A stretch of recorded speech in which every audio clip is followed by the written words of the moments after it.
Welcome in, middle of the week, but all the excitement is still here. And what a week it is. It seems almost sacrilegious to say that we're at week 11 of college football playoffs. It has absolutely flown by, but fear not, we have got a jam-packed weekend of college football, and we're going to talk about it. We also have got to talk about the newest college football playoff rankings that came out yesterday, because personally, I have a little bit of a problem with them.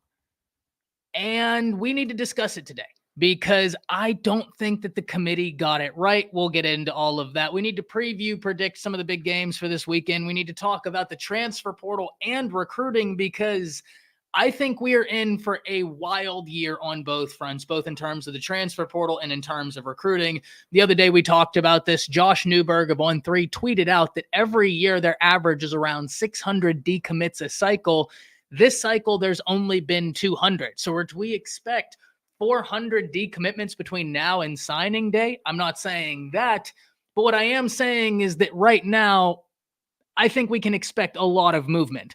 And then we talk about the transfer portal. That's a whole nother conversation. As y'all hop in here, we have Mars already in here saying Sooners roll tide. Mars, happy you're in here. Hope you're enjoying your day.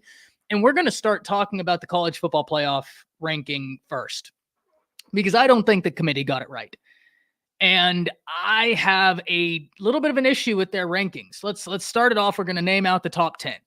So number 1, you have Georgia. Number 2, you have Michigan. 3, Ohio State. And I have no issues with the way, I'm sorry, that's AP top 25s. My computer is failing me once again. Let's get this right. So we have the new rankings. Ohio State at 1, Georgia 2, Michigan 3. I don't have any issues with those. Then you have Florida State at 4, Washington at 5. Here's where my issues begin. How in the world is Florida State ahead of Washington? If we're talking about marquee wins, Florida State's marquee win is against LSU. Now, LSU, I think, is the most dangerous offense in the nation. I've talked about that. I talked about that last week. But LSU is currently 6-3 and sits at 19. The reason why I think there's no world where you can put Florida State ahead of Washington is the committee then states that Oregon is the best one-loss team in the nation. So if Oregon is the best one-loss team in the nation coming in at number 6 and Washington beat them, shouldn't they be ahead of the team that doesn't have a top 15 win? That right there does not add up to me. And that's the first area where I fundamentally disagree with the college football playoff rankings. Washington has the better win than Florida State. It's just the truth at this point. They beat Oregon, and the committee is telling everybody how much they value Oregon. But this is where I start really having a problem with the committee's view on this. Because I don't think Oregon should be the highest ranked one-loss team. Both Texas and Alabama should be ahead of the Oregon Ducks. And listen, I think Oregon is one of the better teams out there. When I look at Oregon, when I look at Dan Lanning, I must admit, I have a lot of fun watching them play football. I've rooted for the Ducks, and I've even gone as far as to say, I think the Ducks win the rematch against Washington. Here's the issue. The college football playoff is supposed to be about resume. It's supposed to be about getting the best 4 teams in while also respecting what you had to go through. I've said this multiple times. The regular season in college football matters. Winning and losing matters. It's what separates college football from all the other sports that we don't like as much, including the NFL.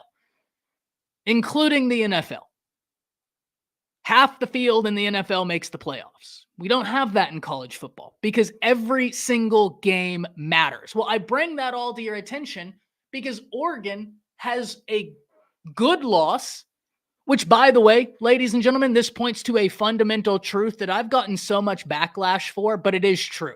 Whether you agree with it, whether you disagree with it is irrelevant. It is a true statement. How that makes people feel is neither here nor there, but a fact is a fact. And that is, in college football, not all wins nor are all losses created equal. If you go out there and get your butt kicked by UNT and lose by 20 points, that's a bad loss.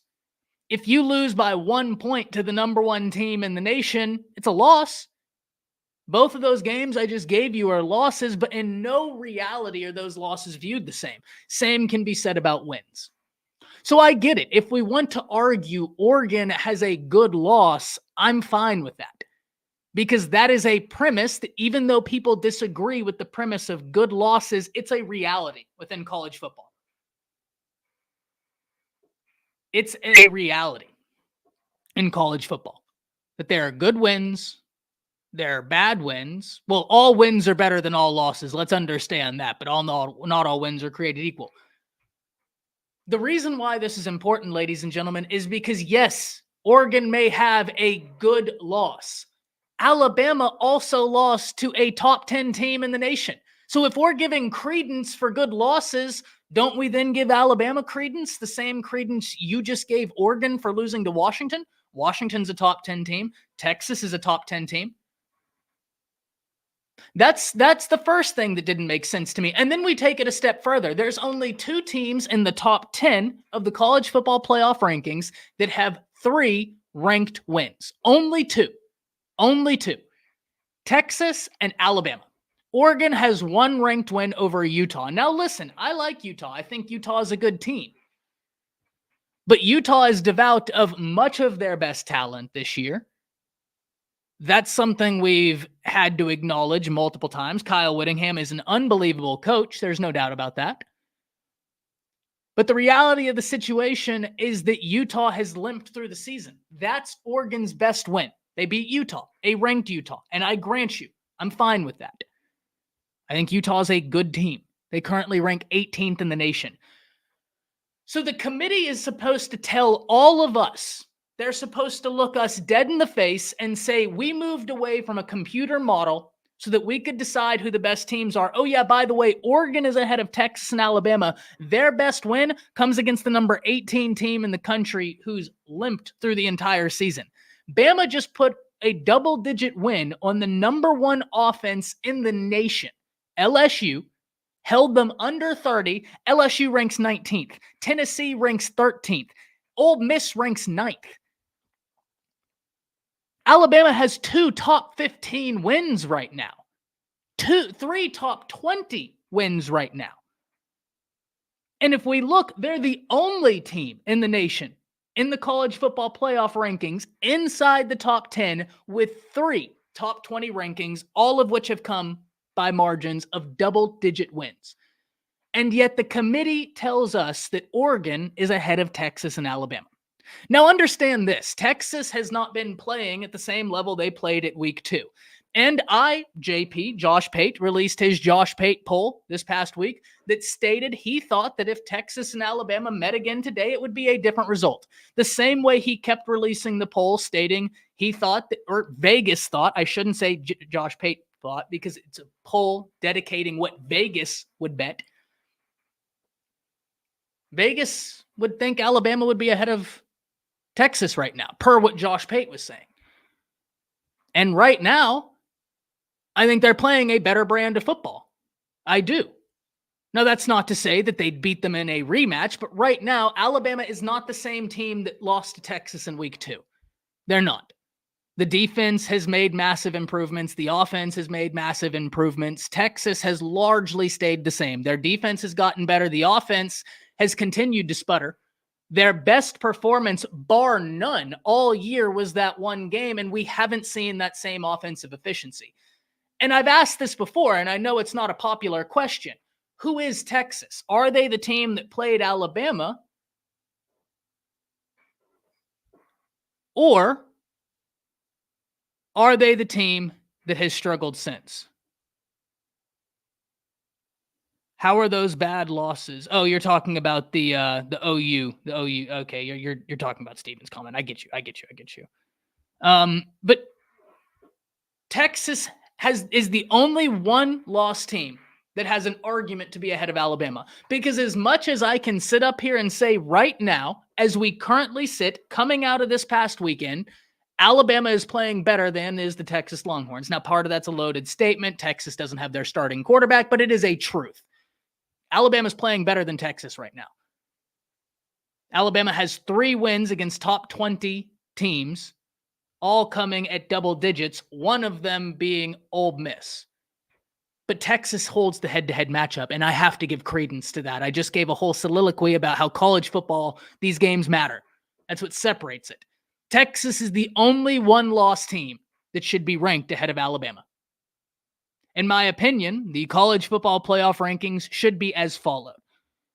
You have your first three. I don't care the order. Then at 4, I would have Washington, 5, Florida State, 6, Texas, 7, Alabama, 8, Oregon, 9, Ole Miss, 10, Penn State. But whenever the committee decided they were going to put Oregon over Alabama, their reasoning drove me up a wall.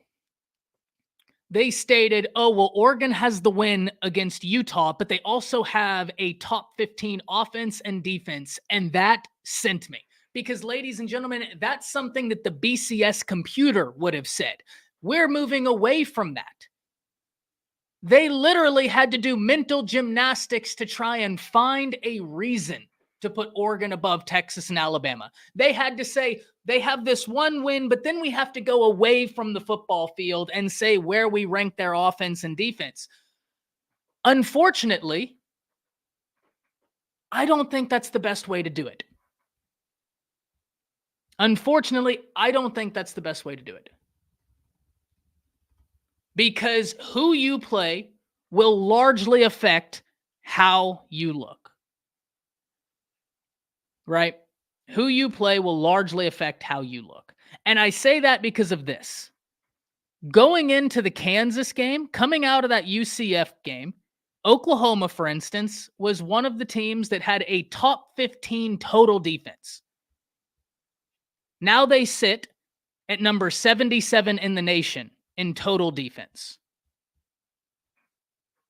The reason is because they started playing teams that were able to do anything, that had a pulse. Now, OU's defense handled SMU, and I have always championed SMU is a dangerous team. You will not hear me say one thing about SMU. SMU, they can move the ball now. That's a dangerous team. That is a very dangerous team. But it's the point of who you play, the quality of opponents you play will largely determine how you are. When Oklahoma got into the more difficult portion of their schedule, we saw fluctuation from where it was a top 15 defense to now it's number 77 in the nation in total defense. The quality of your opponents will largely fluctuate how you are ranked. And whenever they brought up Oregon's strength of schedule and it was like 100th, and you look at Alabama's and it says 8th, those aren't comparable. So I'm confused as to how we arrive at this conclusion that we are going to say Oregon has one ranked win, but then we're going to look at where their offense and defense ranked as opposed to saying, oh, but those teams right there have more ranked wins. It doesn't make any sense to me, and it seems to be a farce and a slap into the face of why we established the committee in the first place. Weren't we supposed to be getting away from these conversations that said, hey, you have all these teams that have one loss. There's a very clear delineation in terms of the quality of opponents they've played. Very clear distinction. But we're going to give it to these people because kumbaya feel good. That's not what college football is about. College football is about meritocracy. And right now, Texas and Alabama have a far superior argument than does Oregon. So we need to see how this works out. But I can't say that I agree with this college football playoff ranking. Brian says it doesn't matter because it will work itself out. I agree and disagree, Brian. At some level, it does matter. I'm going to pose you a scenario. Alabama wins out. Texas may drop a game. Oregon wins out. Who do you put in? If Oregon beats Washington in the Pac-12 championship, that will be Oregon's second ranked win. A great ranked win, I grant you that. But the fact that the College Football Playoff Committee has already granted this legitimacy to the Oregon Ducks, in my opinion, where it is not placed, that tells us that if the scenario I just posed come up, it would in fact matter, Brian. It would in fact matter. Because if the scenario I just pontificated, I'm really, I had a thesaurus this morning. I couldn't sleep last night and I just got bored. So, if the scenario I just stated comes to truth and the committee picks Oregon over Alabama, Oregon would have 2 ranked wins coming against Utah and Washington. And the committee would say, oh, well, we had them above Alabama the whole time, so they get in. Then the college football playoffs would be Ohio State, Michigan, Florida State, Oregon. So it does matter. I know what I agree with the sentiment of what you're saying, Brian. I agree with the sentiment of what you're saying, but this does matter because we're in a wild scenario. Now, understand this, Brian. There are undoubtedly multiple scenarios in which Alabama wins out, Texas wins out, and everything takes care of itself. So you're not wrong. There are scenarios where it takes care of itself. But it does matter because there are very real scenarios where it doesn't work itself out, where these very problems I'm talking about arise, and these conversations will be had then. But those other teams will also be knocking other teams at the same time. But Brian, here's my thing. You're right. You're right there. You're right there. They'll be knocking other teams off at the same time. Okay, so let's modify the scenario, and I'm going to explain again why this matters. Oregon knocks off Washington. Let's say Ohio State knocks off Michigan. They win out. Florida State wins out. Texas wins out. Alabama wins out. What do you do? Because right now, the College Football Playoff Committee has said Oregon gets in over Texas and Alabama. So listen, Brian, you're right. You are right. But this does have deeper implications. You are right, though. Those other teams will be knocking each other out, right? Like Michigan, Ohio State, Penn State. Those 3 are all going to play each other. That'll take care of itself. Alabama has to take care of Georgia. That'll take care of itself, right? But that's why I said if Alabama beats Georgia, you now have Ohio State, Oregon, Florida State, and now you have Texas, Alabama, and Georgia all at 1 loss. Georgia would have lost the SEC championship game, so then it gets very difficult for them to get in. But then you really have a conversation, who do you put into that final spot? 1 loss Alabama, 1 loss Texas, or 1 loss Oregon. And as of right now, Texas and Alabama would be left out in favor of 1 loss Oregon because the College Football Playoff Committee has shown they value Oregon to this point. And they also value Washington. So you are halfway right, Brian. Listen, I will accept. I am not, as I started talking through this, you are halfway right, but there is scenarios where this does matter, where the way they have set this up does matter. It would have to happen perfect, but there are very real scenarios where this does matter, and that's going to be awesome. It's going to be entertaining, but it's going to be wild. Interested in what you think about that. I feel you would about next year. Next year's, as we continue, Brian, I get more and more excited for one aspect of the expanded playoffs, and that's the home playoff games. Gentlemen, my goodness, how fun is that going to be? Home playoff games. That's I wasn't necessarily on favor of the expanded playoffs. We've had this conversation multiple times, right? And I've never argued that I think it's going to be just like a massive detriment to the sport. It's just I'm a little bit of a boomer, and I've always led my argument with that. I like college football because it isn't what everything else is. A little bit of a boomer, completely concede that. But Brian, there is no arguing that the home playoff games that the College Football Playoff Committee decided to give us with the expanded playoffs, that is a major positive for college football, a major positive. And in the 12-team format, all of that is solved. All of my concerns are solved. So even as someone who has historically not been in favor of the move, I must concede my basic complaints right here are all solved in the 12-team playoff format. And I think that we get better quality games, not necessarily in terms of playoff games. I don't know if I necessarily agree that the actual quality of product we see on the team will be vastly superior to what we see now, but the quality of environment will be better. And college football is largely separated from other American sports, such as the NFL, because of the environments, the game day environments. This is only going to improve that. And that is something I never really took into consideration. And so I think that you can make an argument that this is better for college football. I still, I am a boomer. I concede that.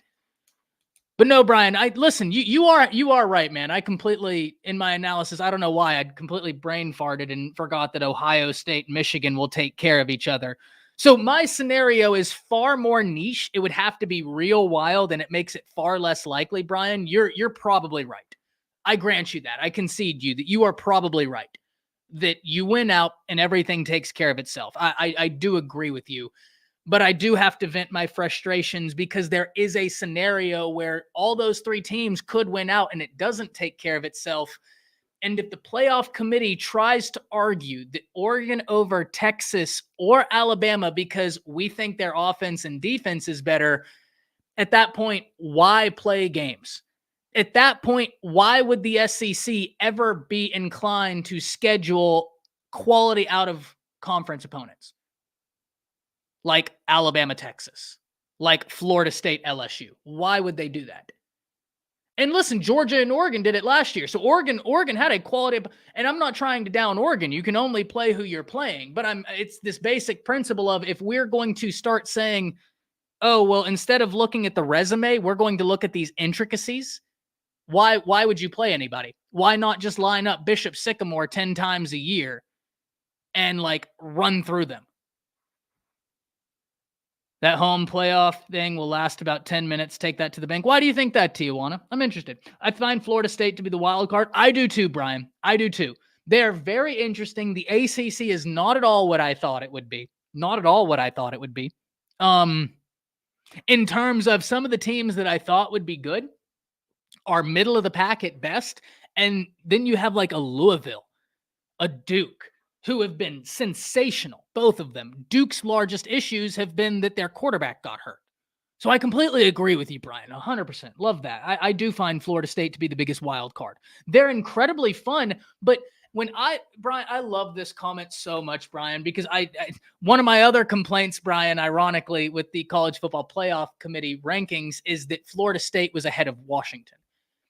If the College Football Playoff Committee truly values Oregon that much, then how can they look in the mirror and say we're going to have Florida State above Washington?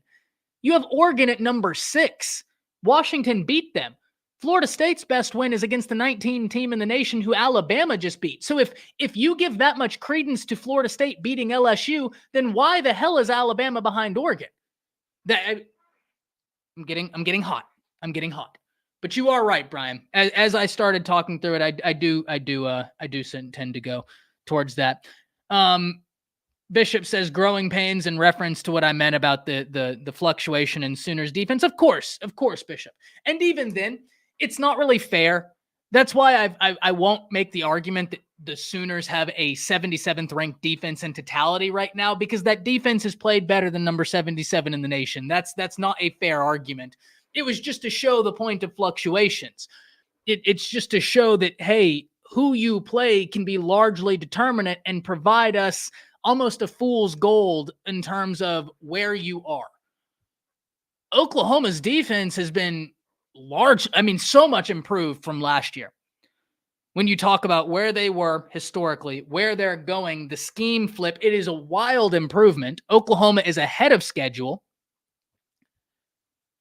And we also have to understand that the offense Oklahoma runs, and Bishop, you were here. I remember you commenting on the videos when I said Lebby needs an off-speed pitch.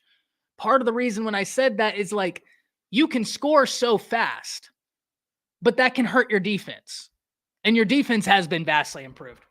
Really, really like a lot of those players on that Sooners defense. Some of the young guys.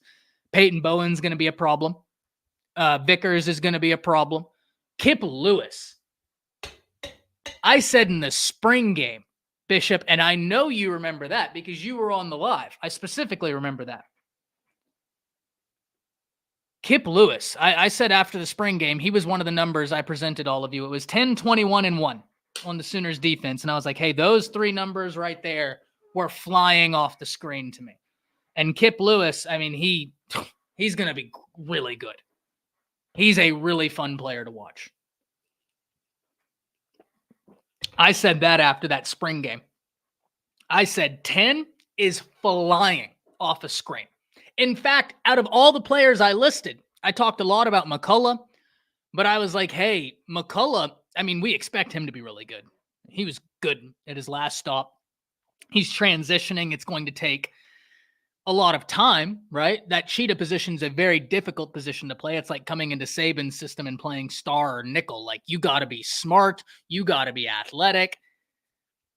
We knew that McCullough would be good. We just knew it would take time because that's the role he plays. I mean, it is such a difficult role, that cheetah position.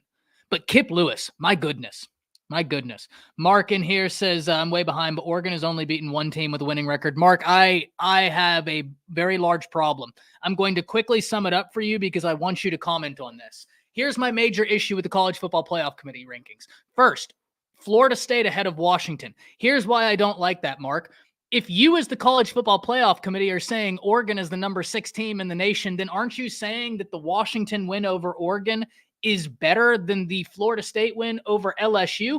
And in fact, if you are saying, no, actually, the Florida State win over LSU is better than the Washington win over Oregon, then wouldn't that make Alabama's win over LSU, their third ranked opponent, the only team in the top 10 of the college football playoff rankings that have played 3 top 20 opponents and beaten them by double digits? Texas is the only other team in the top 10 to play 3 ranked opponents and win. 3 ranked wins in the college football playoff committees. Alabama's just happened to be all top 20, all by double digits. So Florida State ahead of Washington, if their reason is the LSU win, well, Bama beat LSU by double digits.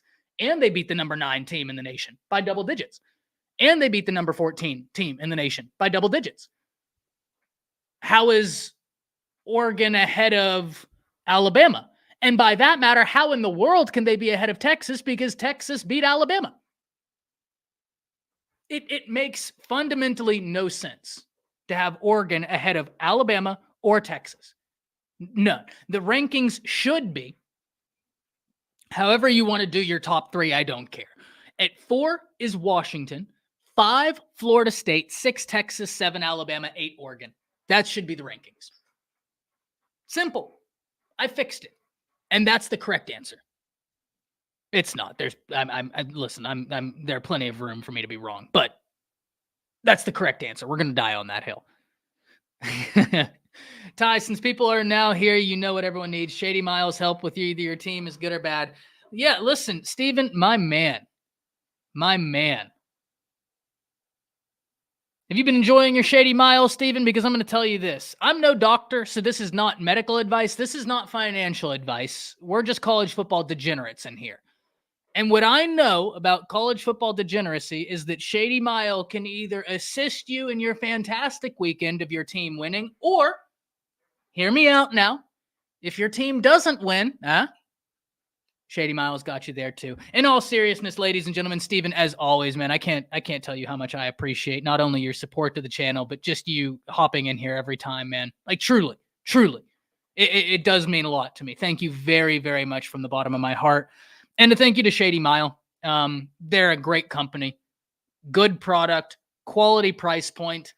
They're taking care of the consumer, and that's what it's all about. They're taking care of you guys. They want to, one, be a business that makes money, which nothing wrong with that. Everybody needs to make money, but they want to make money doing it the right way by putting together a product that they stand behind 10 toes, and they can look at the customer in the face and say, we stand behind this product and we're giving it to you at a valuable price, at a really good price point. And I love what they do. I really do. Thank you so much to Shady Mile for sponsoring the channel. Shady Mile Rye, Shady Mile Wheat. Both of them are fantastic. We've gotten into both of them. And with the weekend ahead, we'll be getting into both of them a little bit more. But let's move forward. Let's get into some previews and predictions. We're just going to rapid fire some of these, man. Matt says, Ty bringing clarity here. It's ridiculous, Matt. It's ridiculous. It's ridiculous to have Oregon over Texas and Alabama. Texas and Alabama are the only teams in the top 10 that have multiple college football playoff top 25 wins. The only 2. It is ridiculous. And I like Oregon. I know someone's going to hear this and say, oh, this guy hates Oregon. But all of you in here, thank God, You could argue for me, no, Ty has actually said that they're going to beat Washington, and he championed Washington for a year. I do think they will beat Washington in the rematch. But I can like Oregon, but understand that a fact is a fact. And the fact of the matter is, Texas and Alabama have unquestionable better resumes. Unquestionable. So let's get into how they can continue that. We're going to start Alabama versus Kentucky, rapid fire. Is this a trap game for Alabama? And listen, the answer could always be yes. Let's not be disenfranchised into not remembering what it is we're talking about here, sports. And one of the reasons we love sports is because I could provide you this crystal clear analysis. Everybody in here could agree, man, Ty just mic dropped this. He just provided one of the most sound analysis we've ever heard. And then Alabama goes into this game and none of that happens. That's the beauty of sports, right? That being said, is this a trap game for Alabama? I'm going to say overwhelmingly no. And the reason is because listening to some of the verbiage from the Alabama players where they said, hey, we knew at about Ole Miss, we knew that every game was an elimination game for us. That's when it clicked. That we got to win, and we got to win with some style if we can help it. And this is another opportunity. Kentucky at one point in the season was ranked. They are not anymore. And deservedly so. Look, this is a good Kentucky team, but they're just that good. They're not great. They teeter more towards meh than anything. I say they're good because Ray Davis, ladies and gentlemen, is incredible. Any team that plays Kentucky, you do actually have a tough task on your hand in stopping Ray Davis. When I look at Alabama, though, I cannot believe that the blueprint is going to be to try and run it down their throat with Ray Davis. Ray Davis is unbelievable. He is one of the best running backs in college football. You will find no qualms from me there. Alabama's defensive front is set to handle that. You're not going to find success running at Alabama. It's the same reason I didn't think Kentucky would upset Georgia. That's not the blueprint to upsetting a Kirby Smart, a Nick Saban-based defense. You're not going to run it into their teeth. At least very few teams will. I think the one team I've seen beat Alabama running it into their teeth was that 2014 or 2015 Ohio State game where Zeke went dumb for 250. That's about it. That's about it. And even then, they had the threat of the pass. Brian says, gotta run, love the show. Brian, thank you so much for not only giving us your time this morning, but for contributing, man. Like, you don't know what that means. Every time y'all contribute, it adds to the quality of the show, because one thing that separates this show from other college football shows, dare I say, this is the most interactive show out there, where 20, 30 minutes of my show might just be interaction, riffing. And I love that. And thank you so much for contributing to that, Brian. Hope you have a good day. Please come back. Loved having you here. And let's hop back into this Alabama-Kentucky. So let's start breaking down players you need to know. Devin Leary transfers to Kentucky, and many people, including myself, were saying, hey, this is one to watch. He was a guy at his last stop. Now you give him Kentucky, you give him Barry and Brown, you give him some of those weapons, you give him that offensive line, the big blue wall, and you give him Ray Davis. What is he going to do? Unfortunately, we have not seen the Devin Leary that many people anticipated we would see. And I don't expect this week to be the week he shows out. Now, that being said, Alabama has had times where they have performances, quarterbacks show up against Alabama. I mean, historically, we can look at it, and people who will have wild games against Alabama. I don't expect that to happen against Kentucky. I think that Alabama is set to hem this up. Kentucky has not allowed a lot of sacks. They have not played a pass rush unit like Alabama's, to be quite honest, in terms of having Dallas Turner, Chris Braswell, Quindarius Robinson, Keanu Cott. Those are just your edges. And then you have your interior guys. Flipping the script, Alabama's offense is starting to find itself. If we look at the Tennessee game, we look at this LSU game, we're starting to see some of the things Alabama's offense is doing really well. We're starting to see some of that creativity. Jalen Milroe is as deadly as any quarterback in the nation on the deep ball. His intermediate game continues to grow. His short game continues to grow. His ability to read defenses continues to grow. And what he does with his legs, there's only a handful of quarterbacks in the nation that can replicate that. This is not the same Alabama offense that we saw week 3 against USF. This is a totally different monster we're seeing now. And in fact, one of the biggest areas Alabama struggled was their offensive line. Look at how that offensive line is playing now. I retweeted a clip the other day of Alabama's right guard, Jaden Roberts, putting Mason Smith down, and their left guard burying Harold Perkins on the same play. Alabama's offensive line is playing really well right now. And the one area where there is still some concern is their left tackle. How have they answered that? Well, you're seeing a lot more chip and release from tight ends on that left side. You're seeing a lot more creativity from that left side. And you're seeing Caden Proctor continually get better at football. The way he's picking up some of these stunts, it is obvious that he is a talented young man. I think that they have too much weight on him. I've said that before. But Alabama's offensive line is continuing to grow. In this Kentucky game, Kentucky has been pretty stout at stopping the run. They have a cornerback that's tied with, I believe, the leader in the nation in terms of interceptions. 5 interceptions. He's returned 2 of them. Very good. Alabama's wide receivers have been a different beast this year. They're different.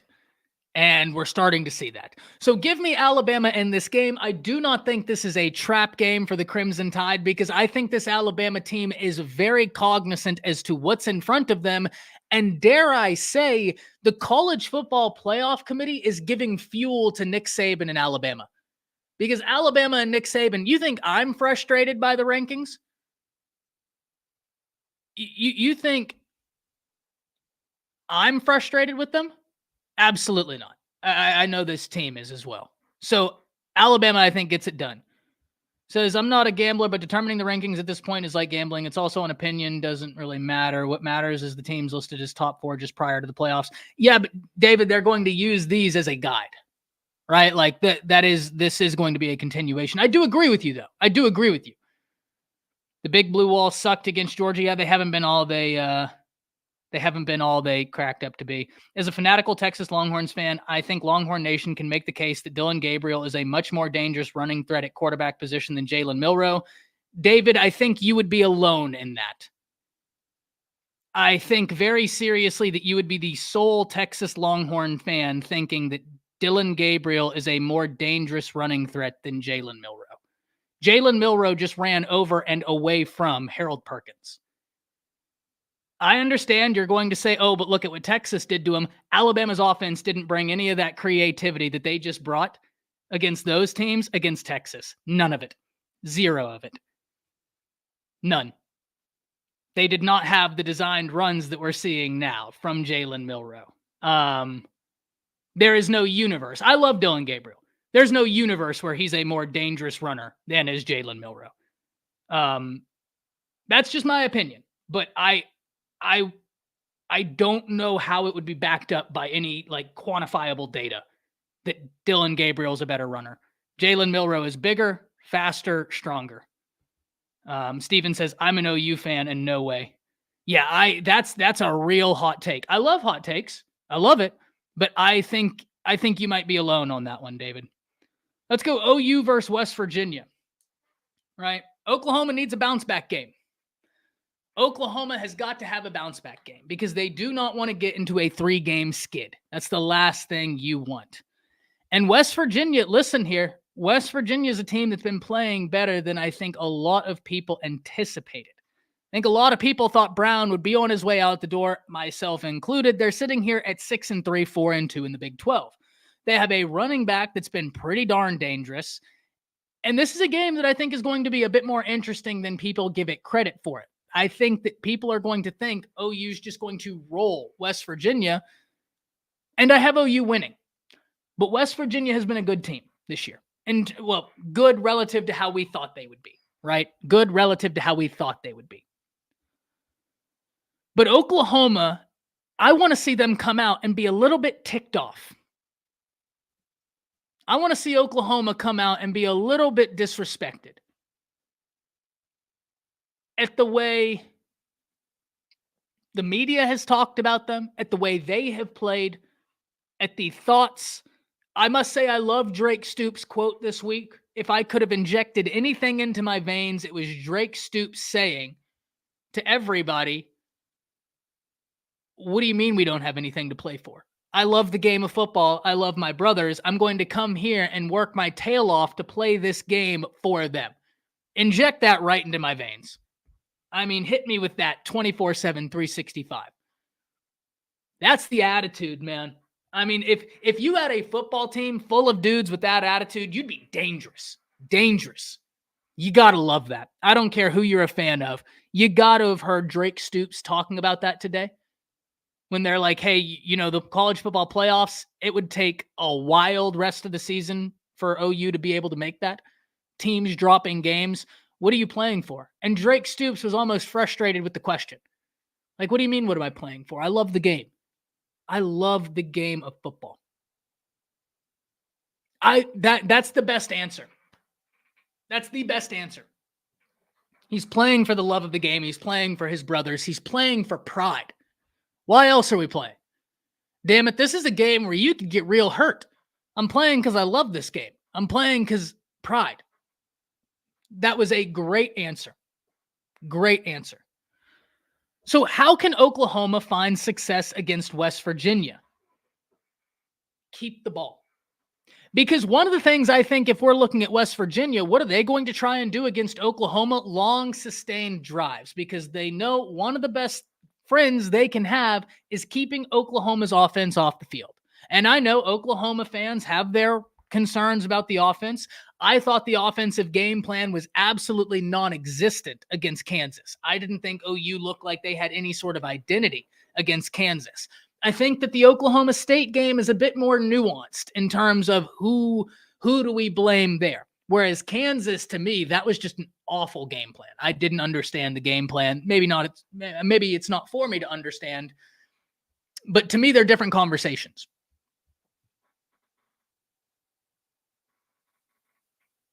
Totally different conversations.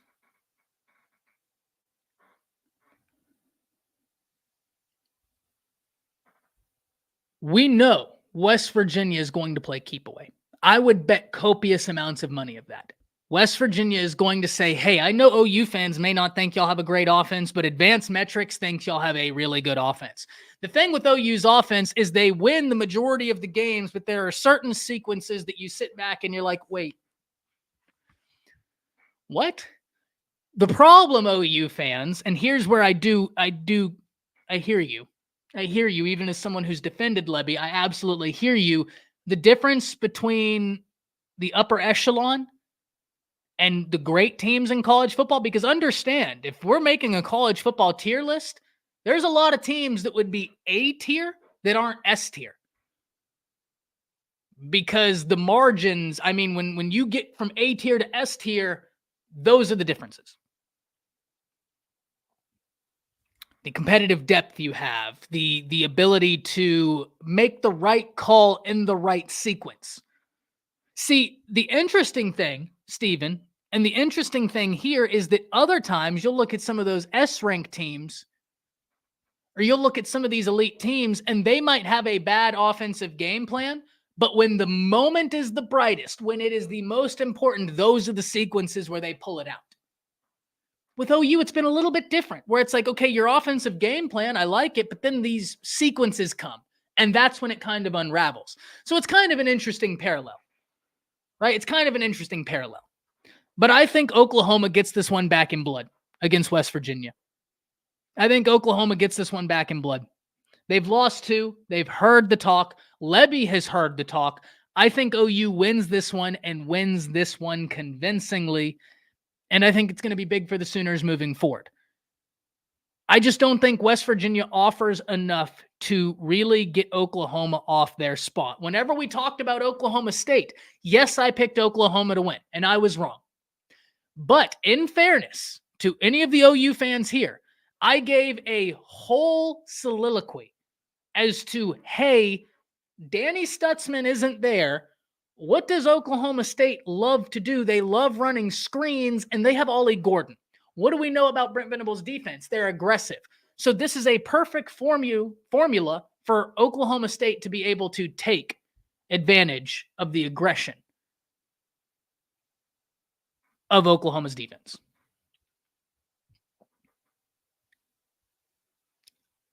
That right there, I just don't think West Virginia has the weapons like an Ollie Gordon. I like their running back, but I just don't think they have an Ollie Gordon to be able to rely on. Oklahoma wins this one. Let's hit some comments. Lebby is good 3/4 of the game. Then he gets cute and trying to be the smartest man in the room. Yeah. It's wild, man. It's wild. Mark says, I think FSU will get lit up if they make the playoff. I think they're the most overrated team in the country. Right now, man, if I had to say out of all of the undefeated teams, I think they're all good. So I'm going to start off my analysis with that. They are all very, very good. But if you told me the most suspect of the 4 undefeateds, I would say Florida State. Of the major undefeateds, I apologize. I would say Florida State. As a Longhorns fan, my view of opposing players is based on how those players played against Texas. Jalen Milroe is faster, more athletic. However, Texas was able to box him in. David, that was week 2. That was his third start as a quarterback. Yeah. I think if we were to talk about Jalen Milroe now, I don't think y'all box him in like that. Because if Harold Perkins couldn't catch him, I love Anthony Hill. Anthony Hill is going to be a superstar. Anthony Hill isn't as explosive as Harold Perkins. He was running away from Harold Perkins.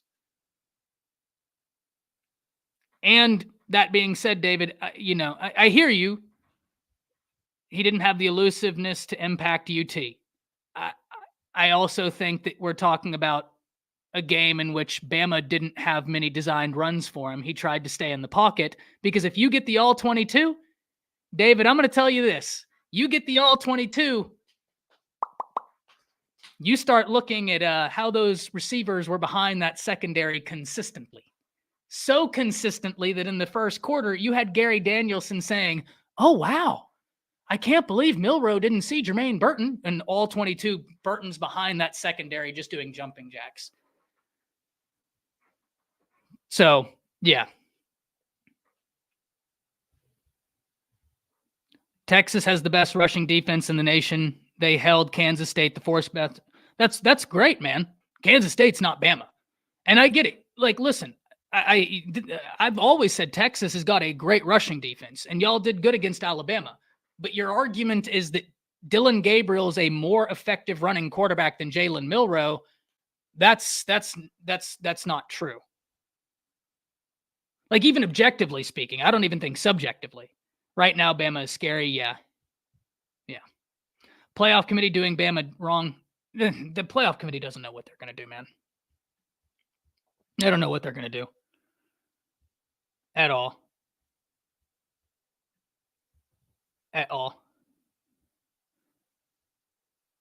Yeah, it's...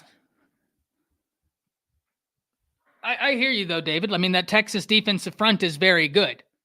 But you also played an Alabama team week 2 who still did not know their identity, who did not call running plays for Jalen Milroe, who did not implement any of the creativity we're seeing right now, who did not have those pre-snap motion looks trying to get defenses. All that's new. Texas didn't see any of that. None of it. And all of that is leading to the effectiveness of Jalen Milroe as a rusher. That was implemented probably week 4, 5, and 6. We really started seeing some of it during Ole Miss. We saw most of this during Tennessee. Alabama's offense has seen a major shift after Tennessee.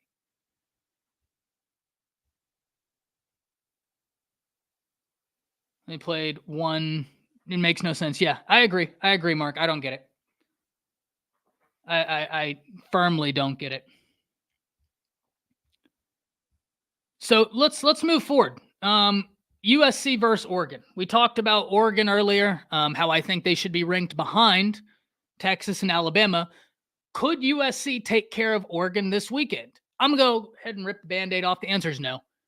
Oregon's going to beat down USC. Let's be very clear here. USC just fired their defensive coordinator, and it was a defense that was already bad. Terrible. I don't think they're going to be making leaps and bounds in terms of improvement. And USC's offense is fantastic. They're playing against one of the better defenses they've seen all year long, and Oregon can score. So Oregon's going to beat down USC if everything goes as should. Oregon, in my opinion, will absolutely beat down.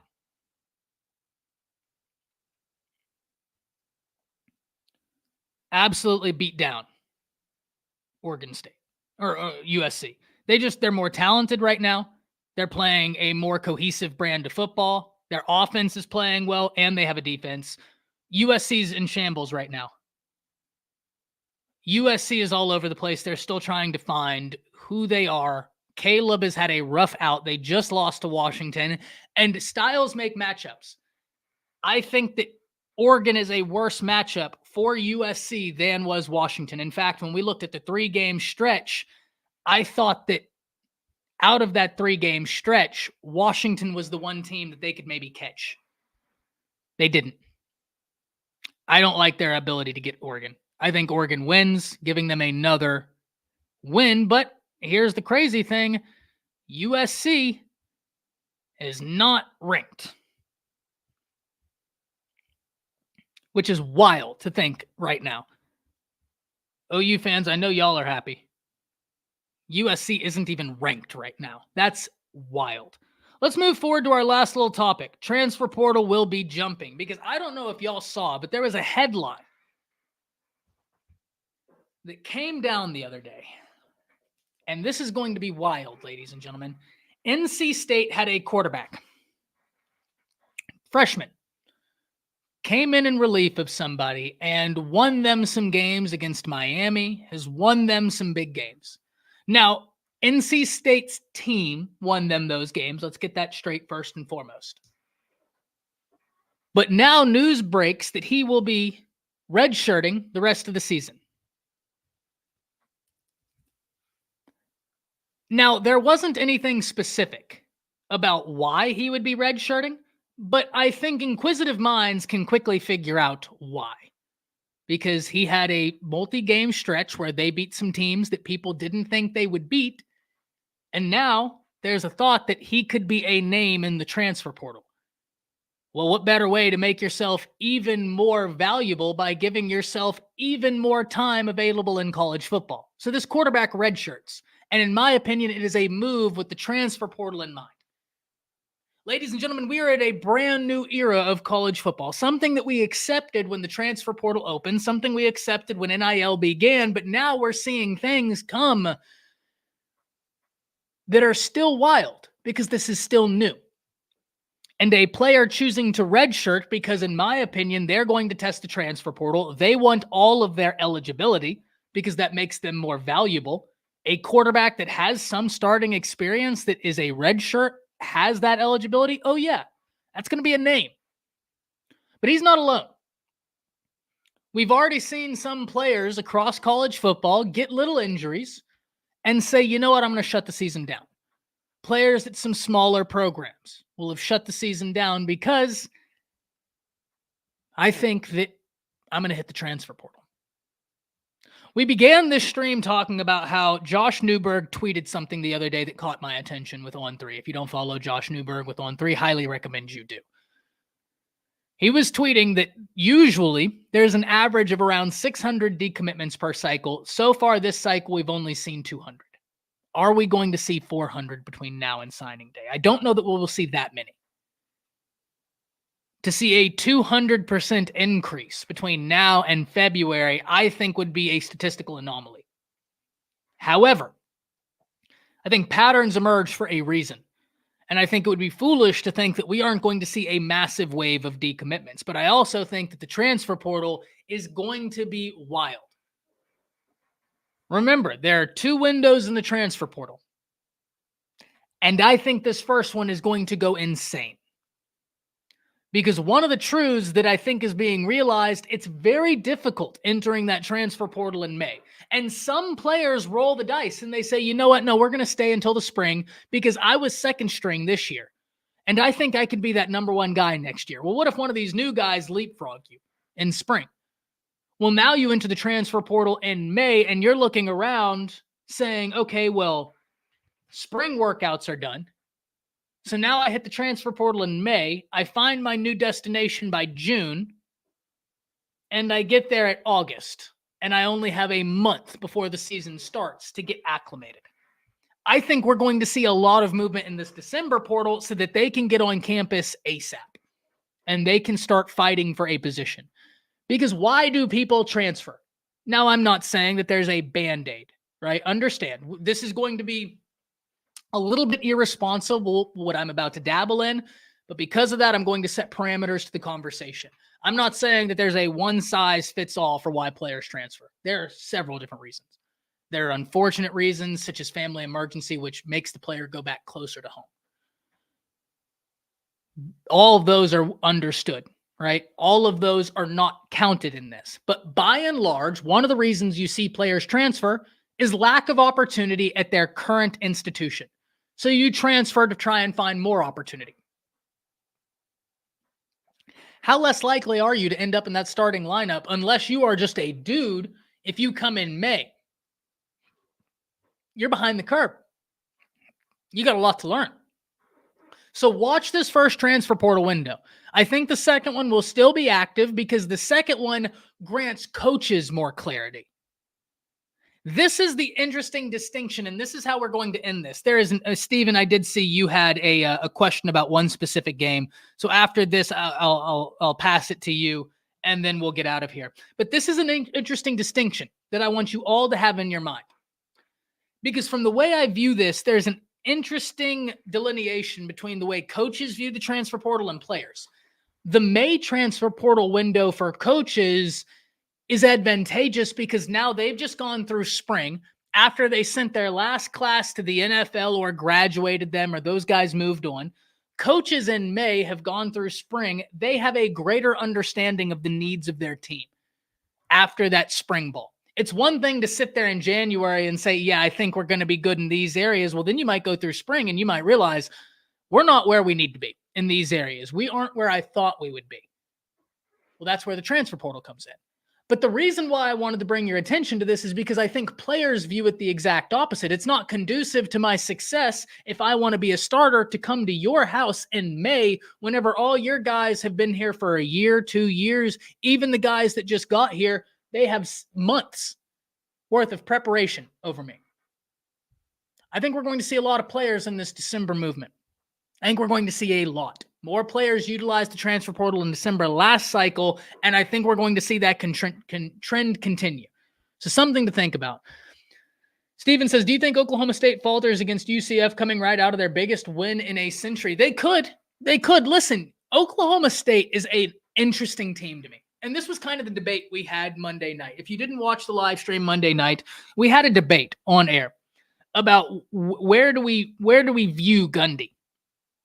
And I think those of you that have been around the channel know, I think Gundy's a goofy goober. Right? I think he's a goofy goober. I just think he's goofy. I don't get him. Like, at his core, I don't understand Gundy. But, listen, you got to give credit where it's due. The guy wins more football games than he probably should with a lot less talent than a lot of other people. But that being said, you're going to get goofy goober scenarios. So would I be shocked if Oklahoma State drops it to UCF? They shouldn't, but no, I wouldn't be shocked. No, I wouldn't be shocked. I would not be shocked at all. They shouldn't. I don't expect them to, but it's one of those things where if you as your head coach are a goofy goober, it's fair to expect goofiness during the season if your head coach is a goofy goober. That's how I view Oklahoma State, right? Gundy's goofy, so you can expect goofiness during the season. I don't know. I think FSU is a very great team. I think their strength is their passing offense. Completely agree, David. That passing offense is insane. They have a rushing offense is limited and can be made one-dimensional. True. I like their running back too. I really do, but they're just not finding ways to get it done in multiples. You're 100% right there. He says, I think hopefully that wasn't a bad question. Absolutely not, Steven. Absolutely not. Oklahoma State is a team we probably should be discussing more because they're so interesting. Gundy, it looked like lost control of that program before the season started. I mean, you had players openly insubordinating him, hitting the transfer portal, and now they're sitting here having just beaten Oklahoma. They may be playing for a Big 12 championship if they continue winning. I didn't have that on my bingo card. It is in no universe a bad question. It is a conversation we need to have. David says, I think FSU is a great team. I think their strength is their passing offense. Yeah. I think that's largely an offshoot of the other comment. I think it just came through twice. All right, guys, we're going to go ahead and get out of here. We got some videos coming out later today. And yeah, going to be a wild week, great weekend of college football. Tomorrow, you can find me over on the Bleacher Report app in the evening with Kyle Henderson. Kyle Henderson and myself will be breaking down Alabama's game against Kentucky, what you need to be on the lookout for, how we view the playoff rankings. We're going to have a great time. And then Friday, you already know, you can catch me over on the Bleacher Report app once again on the national page as we do our college football pick'em show. I'm currently in the lead. I don't plan on not being in the lead. I plan on keeping my foot on the gas. Hopefully this weekend is kind to me. Until then, we'll see you all next time tomorrow on Through the Haze. You still winning in Bleacher Report picks? If I'm not mistaken, I was 67-17 going into the week. I am now 75-19. I'm now 75-19. 75 correct, 19 incorrect. And Notre Dame, 3 of those are you, pal. So if you think I'm picking you to win another game, you're off your rocker. That privilege is gone. You have let me down so much this year. No more. No, out of principle alone, I will pick against Notre Dame. Out of principle alone. But yeah, no, still winning. Hope to round it out. You guys enjoy your day. We'll see you this evening on the SEC Connect, and we'll see you tomorrow back here and then on Bleacher Report. That's it. See you.